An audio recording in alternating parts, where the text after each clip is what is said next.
Dans cet exercice, un central PC 2019, on s'intéresse à une fonction continue sur R, alpha périodique, où alpha est un réel strictement positif, et on pose A à un autre réel strictement positif. Donc on pose ensuite pour tout lambda dans R, I lambda, qui est l'intégrale de A plus infini de lambda moins f de t sur t dt, donc attention à son existence qui n'est pas évidente du tout, et G lambda, qui est la fonction qui a x aussi intégrale de A à x de lambda moins f de t dt. Donc rappelez-vous que quand vous avez été qu'un exercice d'oral avec des objets dont l'existence n'est pas assurée, il peut être toujours utile, voire de bon effet, de préciser au correcteur est-ce que ces objets existent ou pas. Mais là, les questions sont posées, donc on va nous demander de le faire. Donc première question, montrer que i lambda existe pour au plus une valeur de lambda. Donc dans ce genre de questions-là, souvent ce qu'on fait pour avoir un point de départ, on va supposer qu'il y a deux valeurs de lambda pour lesquelles cette intégrale existe. Et au choix, on peut supposer qu'elles sont différentes et arriver à une absurdité, ou ne rien dire et montrer qu'à la fin elles sont égales. Donc moi j'ai choisi ici de supposer que les deux valeurs de lambda étaient différentes. Du coup j'ai mes deux intégrales i lambda 1 et i lambda 2 qui convergent, donc je peux calculer la différence, les grouper en une seule intégrale par linéarité de l'intégrale convergente. Et quand on calcule, il me reste finalement l'intégrale de a plus infini de lambda 1 moins lambda 2 sur t dt. Alors, comme i lambda 1 et i lambda 2 convergent, je vais obtenir que cette intégrale-là converge comme différence d'intégrales convergentes. Et c'est faux, parce que ici, j'ai une intégrale de Riemann. Alors, je vous rappelle que lambda 1 moins lambda 2 est non nul, parce que je les ai supposées différentes de 0, avec la puissance qui est 1, qui est inférieure ou égale à 1, donc cette intégrale diverge. Je suis arrivé à une absurdité, donc mon hypothèse de départ est fausse, ça veut bien dire qu'il y a au plus une valeur de lambda pour laquelle i lambda existe. Attention ici, rien ne me dit qu'il y en a une.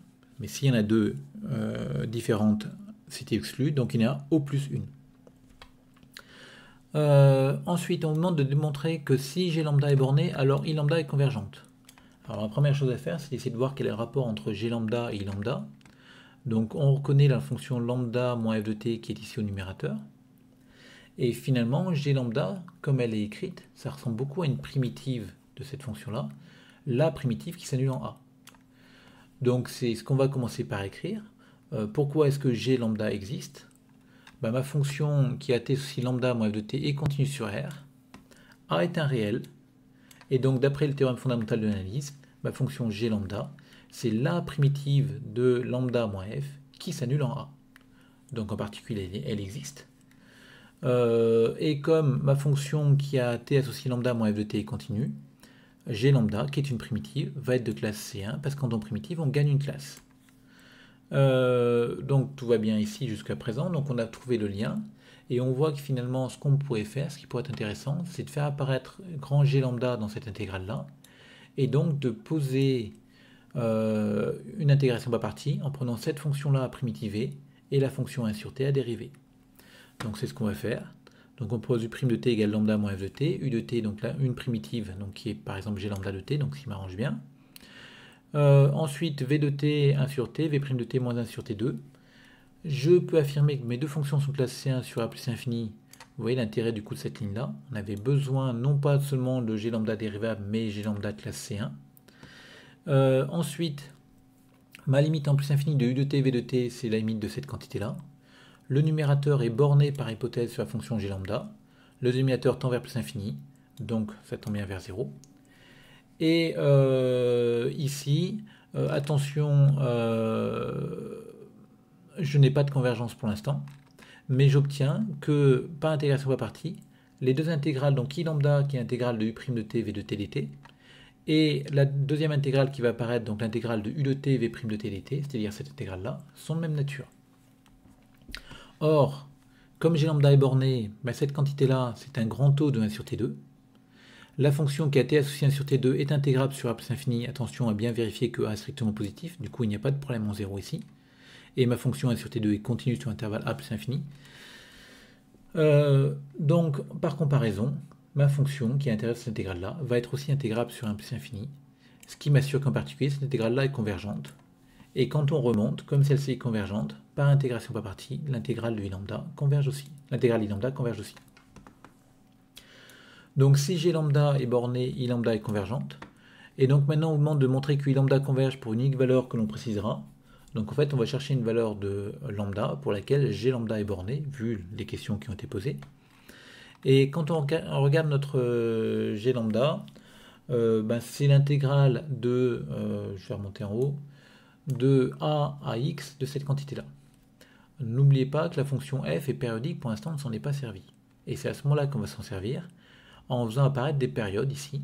Et quand on veut calculer l'intégrale de a à x, on va la découper cette intégrale-là en de a à a plus alpha, de a plus alpha à a plus 2 alpha, etc., etc.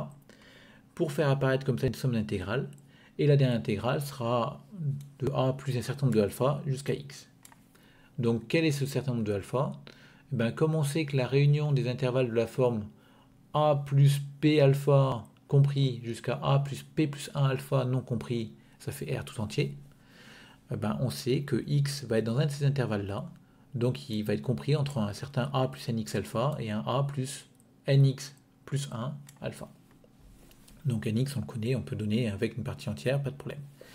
J'ai choisi aussi de poser du coup bêta, qui est la valeur de l'intégrale de lambda moins f sur une période, parce que cette fonction-là est périodique parce que f est périodique. Et à l'arrivée, quand je découvre mon g lambda de x, on voit qu'on va faire apparaître donc des intégrales de lambda moins f de t sur des périodes. Ici le alpha il semble être en exposant, mais à mon avis c'est une faute de frappe, il devrait être multiplié. Et plus cette intégrale là. Mais comme ça c'est intégrale de f lambda moins f de t sur une période, c'est égal à bêta. Et donc ici on va faire apparaître finalement nx bêta, parce que c'est la somme d'une constante, constante fois le nombre de termes. Cette dernière intégrale ici, on sait que lambda moins f est périodique de période alpha. Donc on peut faire un changement de variable t associe t, u égale t moins nx alpha, ce qui va nous ramener sur l'intervalle a x moins n alpha, nx alpha, pardon. Donc on obtient ça, donc on peut là juste justifier ça en disant que lambda moins f était alpha périodique. Et finalement cette quantité-là, on la reconnaît sous la forme g lambda de x moins nx alpha.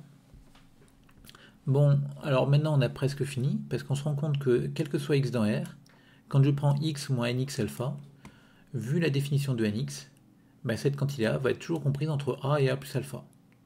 Et comme g lambda est continue sur le segment a plus alpha, elle est bornée sur ce segment, donc il existe k dans R, tel que g lambda de t soit plus petit que k, pour tout t appartenant à a plus alpha.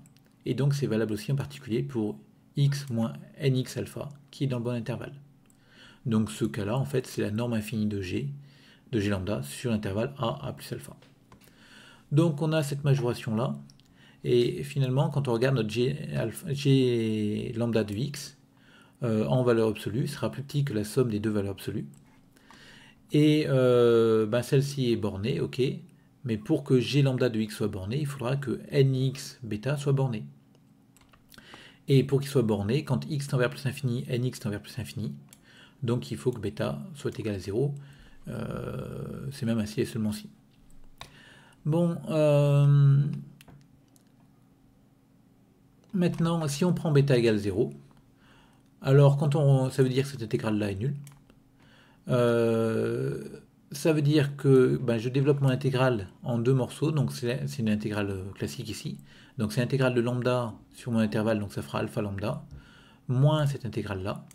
Et donc finalement, ça me dit que lambda est égal à 1 sur alpha fois cette intégrale-là. Donc j'obtiens finalement que ma fonction g lambda est bornée, si et seulement si bêta égale 0, c'est-à-dire si et seulement si lambda est égal à 1 sur alpha fois cette intégrale-là. Donc lambda est égal à ça. Et pour cette valeur de lambda, on a vu du coup que g lambda est borné, donc d'après la question 2, i lambda converge. On a vu dans la question 1 qu'il y en avait au plus une valeur, donc du coup c'est la seule valeur pour laquelle i lambda converge. Alors ici on voit qu'on n'a pas forcément besoin d'une équivalence, parce que nous on a juste besoin d'une condition suffisante, c'est-à-dire trouver une valeur de lambda pour laquelle ça converge. On aurait pu se contenter de partir de si lambda égale ça, mon intégrale, ma fonction g lambda est bornée, et donc mon intégrale converge. Mais vous remarquez que ce raisonnement n'est pas très naturel, parce que ce lambda égale 1 sur alpha fois ça, ça sort un petit peu de nulle part. Ce qu'on peut d'un autre côté comprendre, parce que si mon intégrale de x de lambda moins f de t sur une période n'est pas nul, bah, quand on va prendre sur plusieurs périodes, on voit qu'on va ajouter des quantités, et que donc globalement, ça ne va pas être borné, parce qu'on ajoute toujours la même quantité quand on prend plusieurs périodes.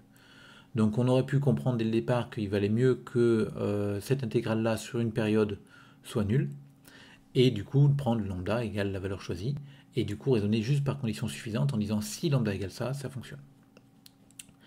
Bon, dernière question maintenant, on vous demande de donner un équivalent de cette intégrale-là, quand x x ici, pardon, c'est pas un t, c'est un x, tend vers plus infini. Donc il faut essayer de faire un lien avec ce qu'on a fait au-dessus. On voit que cos carré t, c'est une fonction qui va être de pi périodique, voire même pi périodique parce qu'il y a un carré. Alors que faire avec cette fonction-là? Essayer de faire apparaître le i lambda. Donc déjà prendre la valeur de lambda pour laquelle la fonction g lambda est nulle, donc la valeur de lambda qu'on a trouvée dans la question 3. Pas g lambda est nulle, g lambda est borné. Donc on avait vu dans la question 3 qu'il fallait prendre lambda égale 1 sur alpha fois l'intégrale sur une période. Donc comme ma fonction est pi périodique, je vais prendre 1 sur pi fois l'intégrale sur l'intervalle de longueur pi de f de t dt. Donc cette intégrale f de t, pour calculer l'intégrale de cos carré t, je vais linéariser, donc ça fait 1 plus cos de t sur 2. Et donc je calcule ma primitive, et j'obtiens pi sur 2. Donc d'après ce qu'on a fait dans la partie précédente, f est continue sur R, elle est pi périodique, pi c'est un réel strictement positif, je pars de 1 pour avoir un a strictement positif, et je sais que cette intégrale-là, i pi sur 2, donc lambda qui vaut pi sur 2 moins f de t sur t, va être convergente. Donc comme elle est convergente, ça me dit que cette intégrale-là, quand x tend vers plus infini, ça tendra vers i pi sur 2, donc attention il y a un moins devant, qui est un réel. Donc l'idée c'est de faire apparaître dans l'écriture maintenant de l'intégrale qui m'intéresse, cette intégrale-là en x. Donc pour ça, comme j'ai cos carré t, je vais mettre un moins, et ça fait moins pi sur 2 moins cos carré t sur t. Et pour compenser, je rajoute pi sur 2 fois l'intégrale de 1x de 1 sur t. Donc vous voyez ce que j'ai enlevé, je l'ai ajouté à côté. L'intérêt de faire ça, c'est que cette intégrale-là, je la connais bien. Je peux la calculer facilement parce que la primitive, c'est en ln de t. Donc ça fera de ln du x globalement. Et à l'arrivée, j'ai un premier bout qui est celui-là, qui tend vers l'intégrale moins i pi sur 2 parce qu'i pi sur 2 converge. Donc c'est un réel. Celle-ci tend vers plus infini. Donc par croissance comparée, ça va être équivalent à la partie qui tend vers plus infini.